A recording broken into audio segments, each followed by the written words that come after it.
Anne Genetet. Merci beaucoup, Monsieur le Président. Merci, Monsieur le Ministre. J'espère que vous m'entendez convenablement. Je pense que oui, très bien.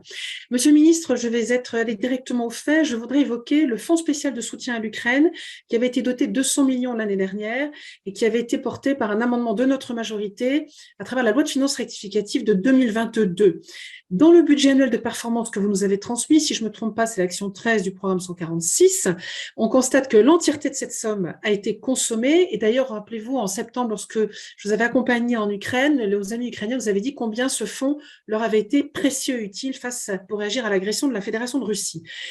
Nous souhaiterions donc reprolonger ce dispositif, mais l'article 4 de notre loi de programmation militaire dispose qu'il sera ajouté aux ressources budgétaires et extra-budgétaires celles nécessaires au financement de l'effort national de soutien à l'Ukraine. Donc, la loi de programmation militaire ne comprend pas le soutien à l'Ukraine. Et en se penchant sur la deuxième partie de notre loi de finances, on constate que ce fonds spécial n'a pas été renouvelé. Et la suppression brutale de ce fonds serait perçue, vraiment, nous en sommes convaincus, comme un abandon soudain de l'Ukraine par la France, au moment même où, encore hier, le président de la République a renouvelé son soutien à Volodymyr Zelensky lors de leur échange téléphonique.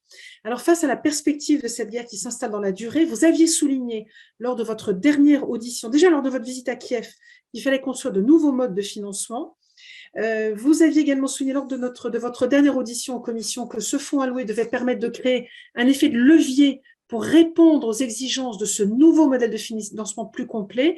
Alors, Monsieur le Ministre, parce que notre groupe Renaissance est très soucieux de l'avenir de l'Ukraine, très vigilant à ce que les mots du président de la République soient traduits en actes, comment pouvons-nous reconduire ce dispositif de fonds spécial de soutien à l'Ukraine?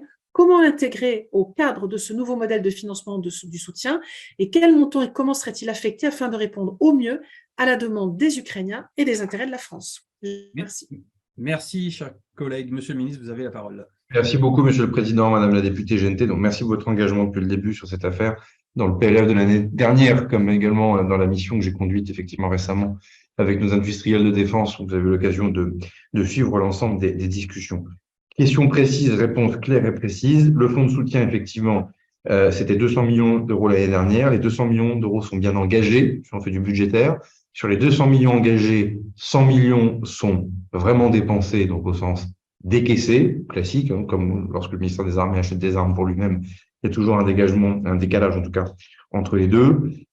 Désormais, ce fonds, vous l'avez dit, il va venir aussi nous aider à pivoter sur une nouvelle manière d'acquérir au fond des armes. Enfin, c'est quand même le fonds l'année dernière qui a donné un peu l'intuition et l'idée de brancher directement la BITD française au ministère de la Défense ukrainien, à l'armée ukrainienne. Et donc, évidemment, on va continuer. La somme est en train d'être affinée. Enfin, globalement, on voit bien qu'avec la même somme, c'est-à-dire 200 millions d'euros de plus, on pourrait arriver à faire des choses efficaces, sachant que le modèle de plan de financement serait plus complexe parce que les Ukrainiens veulent financer des choses eux-mêmes, comme vous le savez. Donc, en fait, le fonds de soutien doit aussi servir de fonds d'amorçage. Objectivement, ça a beaucoup de sens et beaucoup de prix aussi pour les PME françaises qui se sont rendues en Ukraine. Et donc, pour le coup, ces sommes peuvent être absolument déterminantes. Vous l'avez rappelé, c'est bien hors LPM. Et donc, actuellement, ça fait l'objet d'un traitement soit sous forme d'amendement, soit sous forme, en tout cas, de fin de gestion. En tout cas, on est bien sur une poursuite de ce fonds parce qu'il est efficace et qu'il permet de minimiser les cessions.